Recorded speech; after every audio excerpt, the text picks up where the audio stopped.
Entonces, ayer vimos la corteza motora, ¿correcto? Entonces, ahora pasemos hacia el polo frontal, ¿ok? Seguimos nuevamente en el lóbulo frontal. Ayer hablábamos pues de la jerarquía del movimiento, pero eso obviamente solo se aplica a la actividad puramente motora, al control de la motilidad voluntaria. Pero ahora vamos a tratar algo que es más complejo, que es la regulación de lo que vamos a llamar funciones intelectuales superiores, ¿okay? O funciones corticales superiores. Desde un punto de vista conductual, tu conducta está, ya dijimos, ya hablamos de la regulación límbica y otra serie de cosas, pero las funciones que constituyen lo que los psicólogos llamarían la personalidad, ¿okay? O sea, aquellas características, aquellos rasgos de conducta que te definen individualmente como persona, son una función, en primer lugar, adquirida, aprendida. Segundo lugar, es el producto del hecho de que esta corteza que vamos a ver, esa corteza prefrontal, es notablemente más grande en los humanos que en cualquier otra especie. Es lo que te diferencia, ¿ok? Es lo que te diferencia. Si vos tomaras, por ejemplo, cualquier chimpancé, vas a ver que el encéfalo de un chimpancé, la corteza, es casi igual a la del humano, del surco central para atrás. Incluso la arquitectura de los diferentes giros y pliegues de la corteza es bien parecida. Y la franja motora es esencialmente indistinguible. De hecho, la primera definición que se hizo de esas áreas que vimos, motora y premotora, los primeros estudios que se hicieron fueron, de hecho, en chimpancés, ¿ok? Y luego, por supuesto, eso fue, estamos hablando de 1870 y pico. Y hasta después es que empezó a hacerse el estudio pues, de la franja motora y la topografía de la franja motora en humanos y todo lo demás. Pero esencialmente, de ahí para atrás, de A8 para atrás, la diferencia es poca. Lo que diferenció a los humanos es el hecho de que esta corteza prefrontal creció en una medida tal que ese lóbulo frontal te representa casi la mitad del peso del hemisferio, ¿ok? Opuesto así, como yo les aconsejo para particularmente los varones, algún día te vas a graduar, te vas a casar, y entonces, ¿qué es lo que tenés que buscar? Una muchacha que tenga un parzote así, mira, gordote, generosote, de lóbulos frontales, ¿ok? Un buen par así de lóbulos frontales. Todo lo demás se puede hacer de plástico, ¿ok? Pero los lóbulos frontales no. Y son lo que te diferencia. Ahora, o sea que esencialmente yo puedo definir a cualquiera de ustedes, por mucho que se arreglen, como básicamente un monito con dos cortezas prefrontales gigantes. Ahora, nuevamente aquí caemos, cuando estamos hablando, vamos a ver dónde estamos topográficamente. Permítanme un momentito.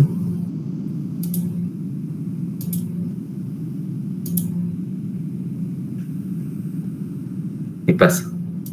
Espérame, algo está fallando aquí como de costumbre. Ya vamos a ver, pero puedo mandar a ver si puedo activar el Brain Tutor sin mayor lío. Ok, ahí estamos, y lo que estamos mencionando acá son estas áreas. 9, 10, 11 y 46. ¿Okay? El polo frontal, mira, la corteza es la punta del lóbulo frontal. Acordate que acá a mitad de camino tendrías 32, que no es parte de la corteza prefrontal, pero va a tener muchas conexiones con ella. Ahora, esta corteza en la punta del lóbulo frontal es tu corteza homotípica, o sea que ahí tenés una representación balanceada de las 6 capas, ¿ok? No hay esencialmente predominio de una sobre la otra, y se corresponde bastante a aquel dibujo que hicimos cuando hablábamos de la histología y la organización de la corteza en un sentido de distribución y donde no hay predominio de una capa sobre la otra. Ahora, esta corteza, que ya vamos a llamar homotípica, que queda prácticamente en el centro del espectro entre una corteza y otra. Y aquí, ¿de dónde van a venir las entradas? Y aquí vamos a ver que si te acordás de esta ilustración, vamos a ponerla, espérame.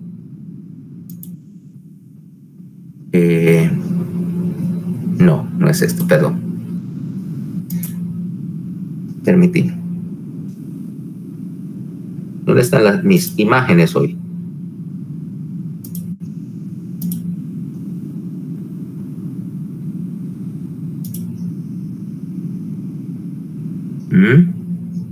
Acá, perdón. Si estamos viendo ahora, ¿dónde estoy? ¿Qué le pasa a esto hoy? Ok, ya. Si te das cuenta, las aferencias que están entrando a la corteza vienen de varios sitios. En primer lugar, aferencias que vienen del tálamo, en particular del núcleo ventral anterior y ventrolateral, que son lo que llamamos el canal prefrontal, y lo vamos a poner en algún color. No. Hoy. Espera. Del tálamo están entrando a la capa 4, a esta corteza, que vamos a marcar que está aquí, ¿va? Todo este sector de la corteza. Están entrando señales del tálamo, primero que nada, de los núcleos ventral anterior y ventral lateral, que vienen por el canal prefrontal de los ganglios basales. Esas son las aferencias subcorticales. Pero mira que la mayoría de las entradas a la corteza son fibras de asociación. O sea, estamos hablando de esto, de las áreas asociativas para la visión. Estamos hablando de las áreas del lenguaje.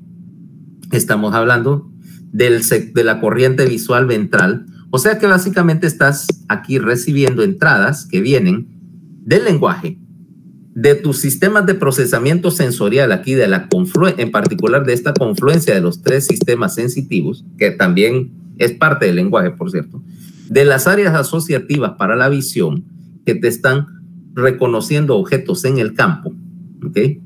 Y por lo tanto, aquí tenés básicamente las entradas de lo que vamos a llamar la sensibilidad conjugada más el lenguaje. ¿Y hacia dónde proyecta salidas? Bueno, sus fibras de proyección ahora, las salidas de la corteza, van a ir, número 1, tenés un buen pedazo de corteza que está conectando hacia, ahora vamos a poner algo, el área motora y premotora que está acá, mira, este es en negro, las áreas que vimos ayer, para el control, obviamente, el control consciente de la motilidad voluntaria. Aquí estás planificando el movimiento, estás planificando qué movimientos vas a hacer, pero obviamente la corteza frontal no maneja aquel concepto de la de por qué vas a hacerlo, ¿ok? El control de tu conducta. Vas a tener proyecciones obviamente al estriado, ¿ok? Acuérdate que está el estriado, y tenés salidas de acá que van de la corteza hacia hacia el estriado, particularmente ¿cómo se llama? A la cabeza del núcleo caudado, perdón, más que aquí a la cabeza del caudado. Vas a tener salidas de aquí hacia la formación reticular y vas a tener un montón de salidas al paleotálamo, que está aquí abajo, ¿no?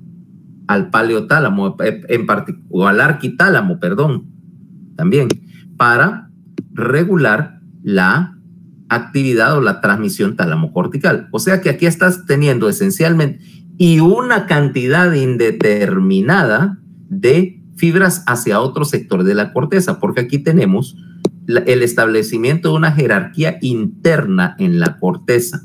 O sea, básicamente decíamos, trabaja así. Tu corteza está jerárquicamente arriba del resto del sistema, ¿va? Y la corteza frontal está jerárquicamente arriba de todas las demás porciones de la corteza. ¿Sí? E incluso, en términos de la corteza, aquí caemos al siguiente, de la corteza prefrontal, caemos a otro concepto. Otra vez tenemos corteza diferenciada. O sea que vas a tener una corteza frontal dominante y una corteza frontal no dominante. Y obviamente la corteza dominante va a establecer una jerarquía e inhibir a la corteza no dominante. Porque obviamente si no tendrías dos cortezas diferenciadas con diferentes funciones y diferentes efectos sobre la conducta, peleándose la una con la otra por el control. Pero vamos a establecer que hay una dominancia de un lóbulo sobre el otro para que exista una sola máxima autoridad jerárquica con respecto a la conducta, ¿ah? Y aquí es donde caes en la idea de que, bueno, que define lo que es dominancia cortical. Y el término más, y la manera más sencilla de ponerlo, ¿ok? Más sintética, es decir, la corteza dominante va a ser aquella que maneje las funciones del lenguaje, ¿ok? ¿Por qué? Porque acordate que, como te dije, esta corteza frontal, de hecho, no solo venía en blanco, sino que viene esencialmente sin completar su desarrollo. Y es la última corteza, ontogenéticamente hablando, que empieza a desarrollarse. O sea, la mielinización de la corteza prefrontal empieza obviamente desde algún punto cerca de los 4 meses, pero empieza a tomar dominancia sobre lo demás alrededor de los 6, 7 años de vida. Antes de eso realmente no ejerce un control directo sobre tu conducta y vas a ver que los niños pequeños tienen mucha conducta que es esencialmente lo que dirías en un adulto sería básicamente bien límbica, ¿eh?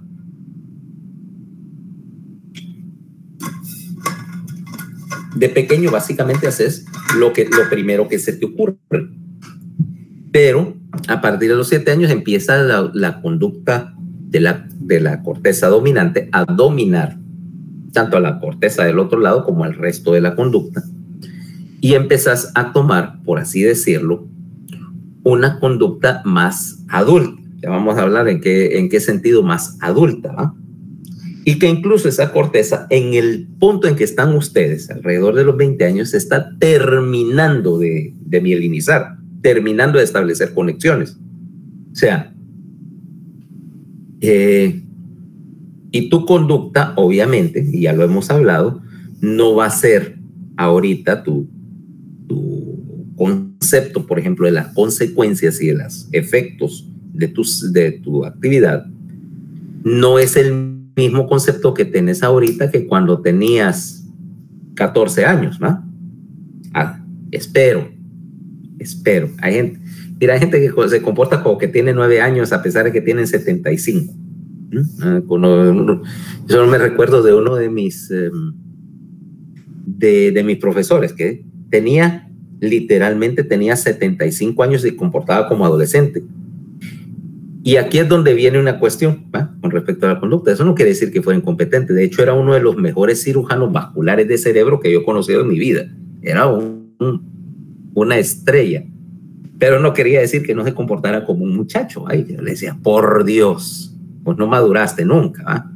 Pues te pudriste verde en la rama, te aturraste verde. Porque hacía unas cosas que, bueno, yo tenía 20 y pico de años, ¿va? Y no, tal vez nadie me pueda acusar de que sea un ejemplo de madurez, pero incluso todavía tenía la autoridad moral para decirle que estaba haciendo cosas de muchacho. Vamos a diferenciar 2 cosas acá cuando hablemos de funciones superiores. Una es tu habilidad ejecutiva, en el sentido de tu competencia técnica, y otra es tu conducta general, o sea, tu reacción al entorno. Ok, ahora, eso no contesta la pregunta. ¿Cómo entonces definimos dominancia cortical en términos de lenguaje? Y es porque como esta corteza es programable y la mejor manera de programar una corteza es mediante el lenguaje. ¿Okay?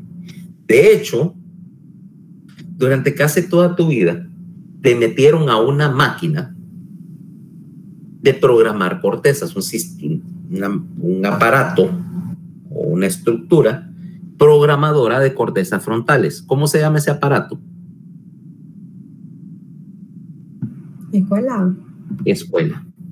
La escuela, la educación formal, vaya, es básicamente un sistema para meterte o para programarte conductas en tu corteza prefrontal. Programarte conductas y meterte datos, o sea, la información técnica que necesitas para desempeñarte. Y de hecho, por ejemplo, ahorita lo que estamos haciendo es eso. O sea, es una escuela más avanzada, pero es una escuela. Y ahorita estamos viendo la parte, si querés decir así, informativa, pues estamos hablando y se supone que te estoy tratando de meter en la cabeza un montón de información técnica que después te va a servir para tu oficio, ¿va? Y aparte está la parte formativa, vaya, la cuestión conductual, si querés llamarlo, así como lo llaman los filósofos, ética, vaya, o moral, vaya, que también hasta cierto punto vas a aprender aquí algunas cosas, por ejemplo, los conceptos éticos de qué es lo que se puede hacer y qué es lo que no se puede hacer en tu calidad de médico, o sea, hasta dónde tu autoridad y tu ascendencia sobre los demás profesional te permite o no te permite hacer ciertas cosas, ¿va? Y las consecuencias de saltarte esos mecanismos. Pero bueno, dejemos por un lado la filosofía. Ahora, eso implica que si tu corteza dominante es la que maneja el lenguaje, ¿cuál de los dos hemisferios va a ser el que procese el lenguaje? Y aquí es donde caemos en una cuestión de lo que vamos a llamar la quiralidad. O sea, quiral quiere decir referente a la mano, o sea, que es zurdo o diestro. Conste, lo que estamos hablando acá, me refiero a zurdo y diestro. Cuando hable de dominante y de zurdo y diestro, va a ser zurdo y diestro de corteza. Zurdo y diestro de mano está asociado, pero no necesariamente es lo mismo. ¿A qué me refiero con ello? Vamos a ver. Si vamos a hacer una prueba, espérate, aquí no. ¿Qué estoy haciendo? Quiero hacer una prueba, espérate. Voy a poner un whiteboard de esos el whiteboard del Google Meet a ver si funciona. No sé, nunca lo he probado. A ver.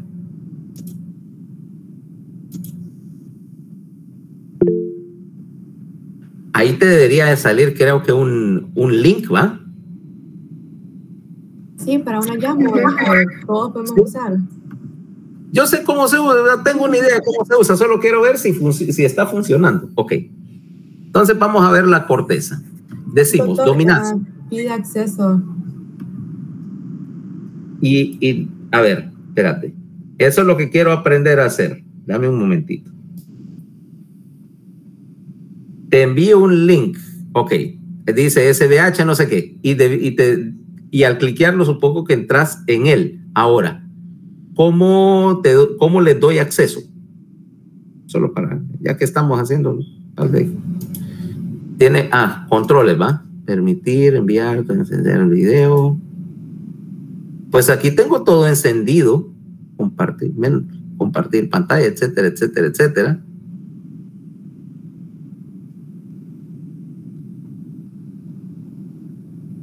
¿Ok? No te deja entrar. No, doctor, me sale que ha sido rechazado. Yo no estoy, de hecho, no estoy haciendo. Bueno, vamos a lo que te traje, ¿va? Voy a cerrar el Jamboard. Vamos de vuelta al de Microsoft. A efectos prácticos es lo mismo ahorita.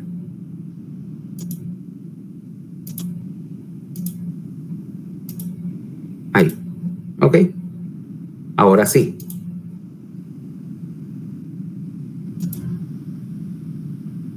Listo. Ahora estamos y veamos cómo trabaja la dominancia. En términos generales, vamos a referirnos a ella en términos de que si sos zurdo o es diestro. ¿Cuántos zurdos hay entre ustedes? Vamos a ver. ¿Cuántos zurdos hay? Rachel y Mario. Yo soy zurdo. Y yo, va, 3. 3 de 23. Yo soy Mario aquí. Por eso, vos sos zurdo. Rachel también y yo. Somos 3. ¿Ok? ¿Cómo? Sí, yo también. Bueno, 3 de 23. Ahora, si nosotros tomamos en general términos de la población, dependiendo de dónde estés, dice que del 3 al 10% de la población son zurdos, ¿va? Aquí en Honduras anda más cerca del 3%. En Japón, por ejemplo, que es la proporción más alta de zurdos, es del 10%. Entonces quiere decir que 97% de la población son diestros, entre comillas. Y digo entre comillas porque me lo podrán confirmar ustedes dos zurdos que no tienen nada de destreza usar cosas que fueron hechas para tu mano. Pero si sos zurdo, tenés que trabajar con herramientas que para nuestro concepto fueron diseñadas al revés, ¿ok? ¿Has visto, por ejemplo, cosas como una tijera? Ya te has dado cuenta que la mayoría de las tijeras ahora, las que tienen agujeros para meter 3 dedos, las de, supongo que de costurera, están supuestamente hechas para la comodidad del que la usa con la mano derecha. Pero que a un zurdo, eso es, el anillo ese te molesta la mano, ¿ok? Los pupitres son al revés.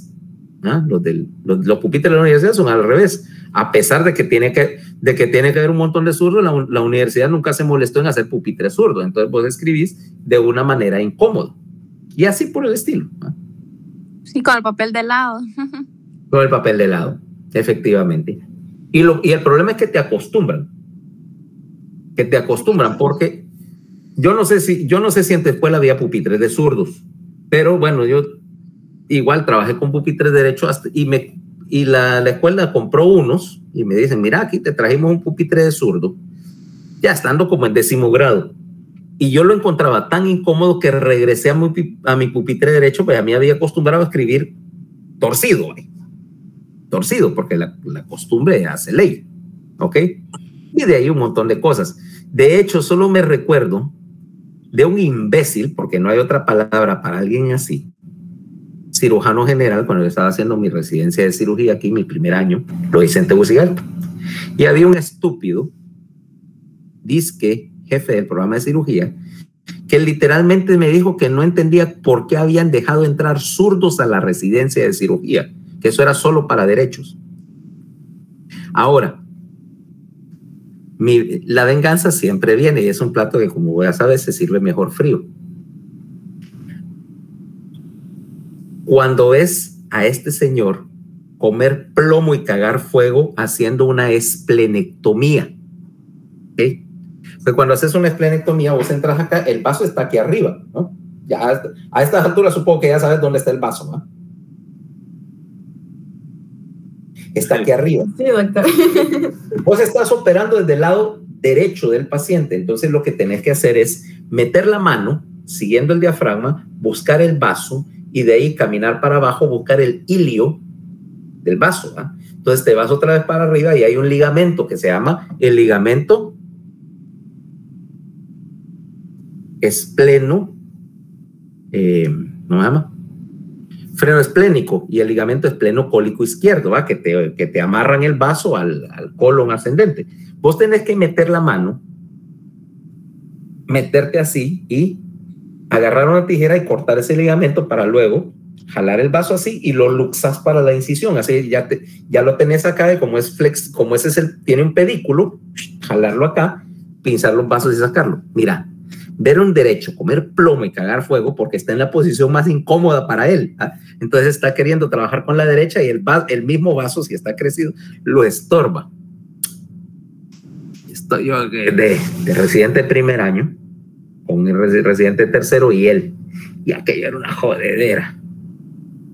Y yo, que no sé qué, que no ayudas. Y yo, doctor, ¿me permite un momentito? Sí. Meto mi mano izquierda, por ejemplo, es una operación para zurdos. Meto mi mano izquierda, solo hago acá, dame una tijera, chac, chac, chac, 10 segundos, va. Y para que es la puntilla. Y esto era lo que no podían hacer. ¿Ya viste? Lo bueno de la neurocirugía es que es aquiral, o sea, pues tenés que, aparte de que aprendes a trabajar en cualquier posición, en un espacio cerrado, da igual de dónde abordes, aunque la mayor parte de las veces vos abordas las lesiones de la línea media del lado derecho, ¿okay? Porque es precisamente por la dominancia que vamos a hablar ahorita. Y si trabajas con la mano izquierda, de hecho, estás más cómodo porque estás trabajando en el ángulo correcto. Es mucho más fácil. ¿Okay? Dice, claro, el polígono de Willis con la izquierda es súper fácil. Pero volviendo al asunto de entonces, 3% de la población aquí en Honduras es, decíamos, diestra. ¿Okay? Y todos los que utilizan la mano derecha, todos los diestros tienen dominancia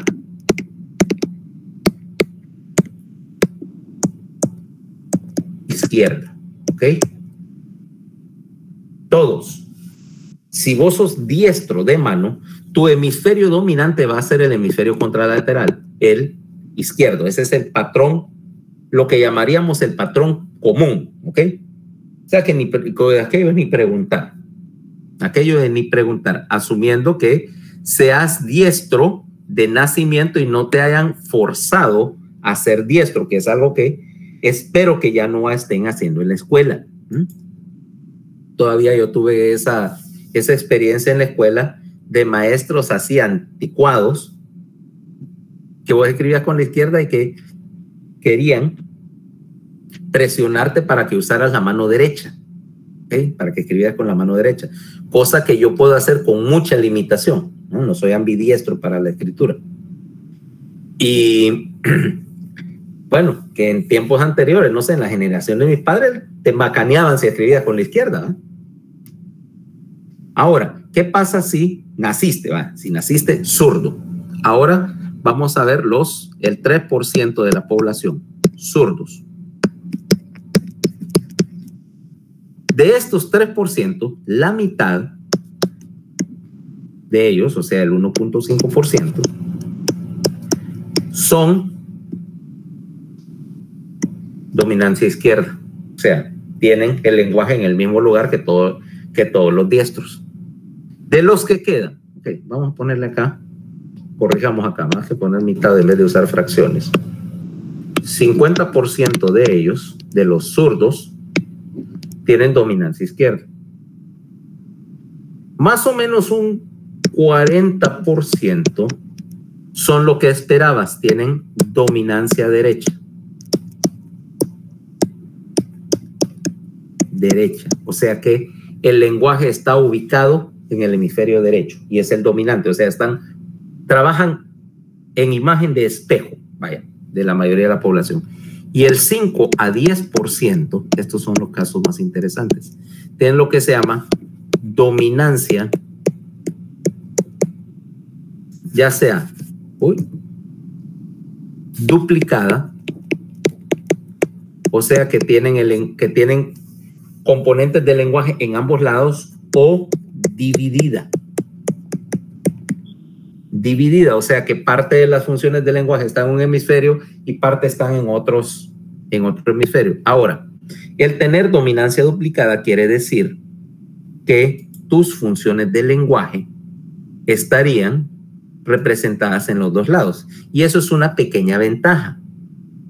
Una pequeña ventaja porque las lesiones que normalmente te causarían trastorno del lenguaje, te causarían una afasia, aquí son irrelevantes porque tenés otra copia del sector del lenguaje metido al otro lado. Tiene una pequeña desventaja, pero tiene una enorme desventaja asociada. El hecho de que vos tengas una dominancia de un solo lado, particularmente para el lenguaje, lo que te hace es que ese sector procesa el lenguaje y solo ese, o sea, no hay competencia. Pero ¿qué pasa si tengo dos hemisferios donde la dominancia está duplicada? ¿Qué va a pasar?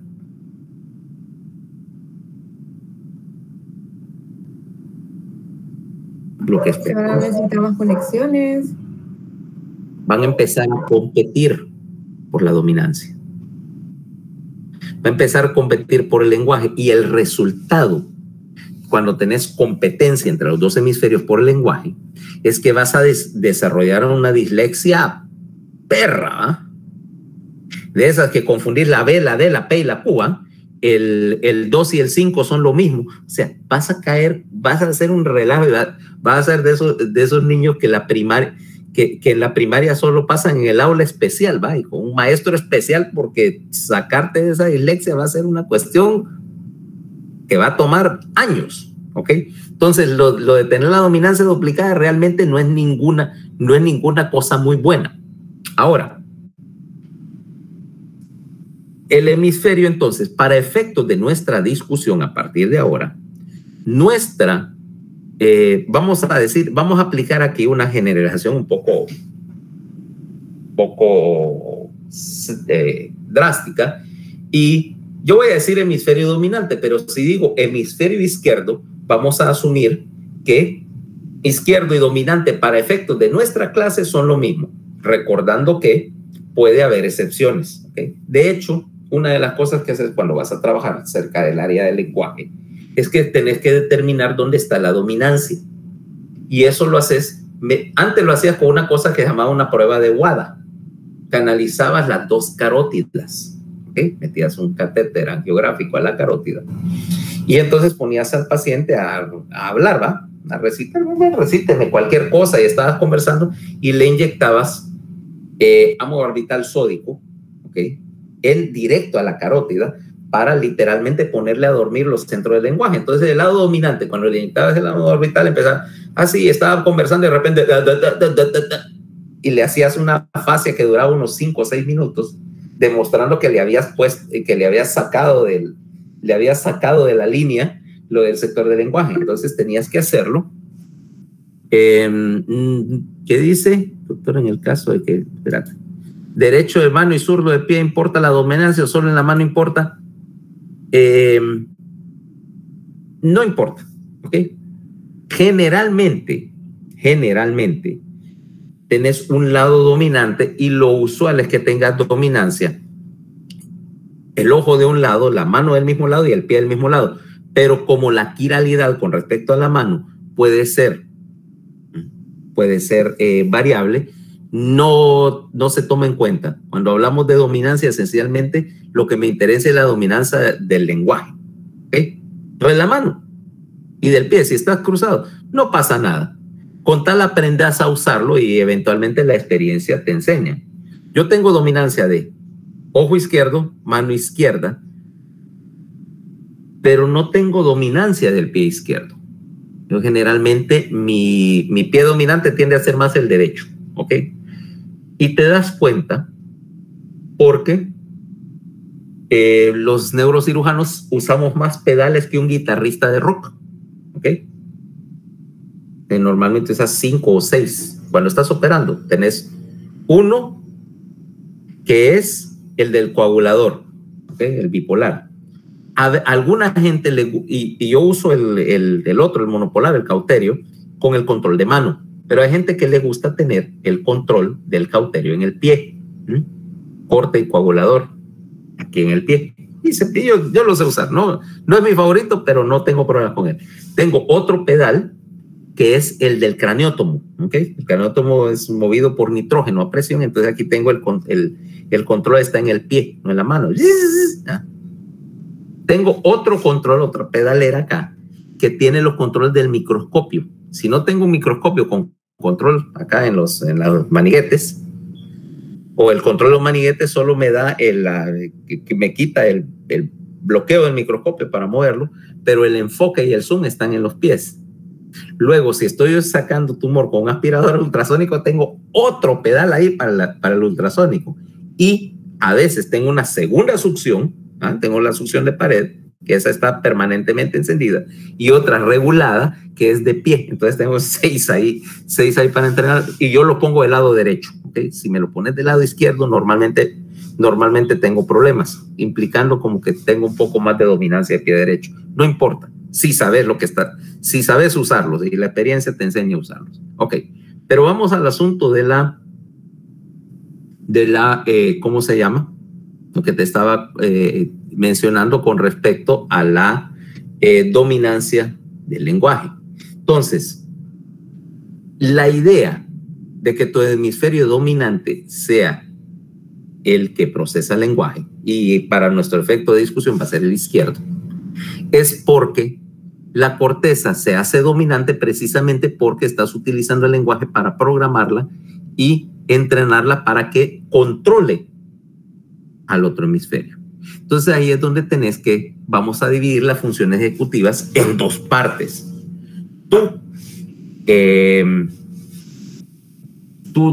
Tus funciones intelectuales superiores, o sea, tu lado lógico, adulto, es el que entrenaste mediante el lenguaje, mientras que el otro lado maneja funciones que son más sutiles de la personalidad, no menos importantes, pero menos reflejadas en tu conducta adulta, o sea, en lo que vamos a llamar ya tus procesos lógicos formales, tus procesos ejecutivos.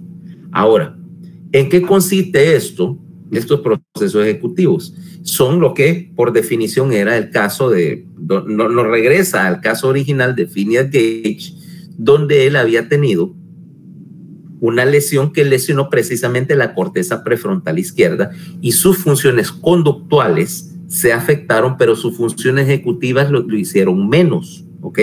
Era técnicamente competente y funcionaba muy bien, como ya contamos la historia, pero conductualmente era diferente. ¿Por qué? Porque aquí es donde entra lo que vamos a ver mañana, el componente de lo que vamos a llamar el juicio, el concepto de la consecuencia, la lógica formal, ¿ok? Entonces quiero ahorita que vayan a leer un poquito sobre el concepto de la lógica formal, o sea, cuál es la diferencia de conceptual o de pensamiento entre una lógica preformal, como la que tienen los niños pequeños, y la lógica formal de los adultos. Y mañana vamos a ver la discusión sobre la regulación conductual, ¿ok? ¿Preguntas?